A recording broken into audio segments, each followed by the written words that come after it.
ঈদের জন্য এখনই বানিয়ে এটা সংরক্ষণ করতে পারেন। একদম অল্প মাংস দিয়ে কিভাবে আমি কাবাবগুলো তৈরি করেছি টিপস অ্যান্ড ট্রিক্স থাকছে, এবং কিভাবে আপনার কাবাবটা অনেক বেশি মজা হবে সেটা জানতে হলে অবশ্যই পুরো ভিডিওটা দেখবেন। তো আমি সবসময় এইভাবে কাবাবটা তৈরি করি, আর এই কাবাব খেয়ে সবাই অনেক প্রশংসা করে, আর আমার নিজেরও ভালো লাগে। কাবাব খেতে কে না পছন্দ করে বলেন? তবে আমরা সবাই জানি না যে কীভাবে সঠিকভাবে বানালে আমাদের কাবাবটা টেস্টি হবে। তো প্রথমেই আমি 4-5 ঘন্টা ভিজিয়ে রাখা বুটের ডাল সিদ্ধ করে নেওয়ার জন্য নিয়ে নিলাম, ভালো করে ধুয়ে নিয়েছিলাম। এখন কয়েক টুকরো গরুর মাংস নিয়ে নিলাম, এখানে মুরগির মাংস নেওয়া যায়। পেঁয়াজ নিয়েছি, গরম মশলা নিয়েছি, হলুদ, তারপর রসুন, আদা, এগুলো সব আস্ত আস্ত নিয়েছি।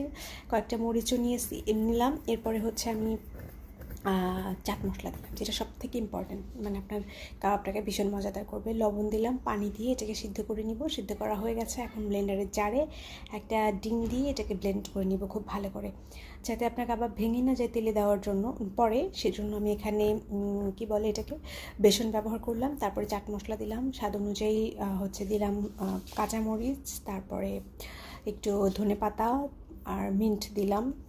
তারপর আরও টেস্টি করার জন্য এখানে অ্যাড করেছি ঘি। এখন মিক্স করে নিলাম। আরও বেশি টেস্টি করার জন্য এখানে আমি অ্যাড করলাম পেঁয়াজের ব্রেস্তা। তারপরে ভালো করে মিক্স করে শেপ করে কয়েক ঘন্টা ফ্রিজে রেখে তারপরে এটাকে আমি কিছুটা আমি স্টোর করে রাখবো বা রাখি, আর বাকিটা আমি আপনাদেরকে দেখাবো। আমি এভাবে হাতে একটু ঘি মাখায় তারপরে শেপ দিয়ে নিয়েছি।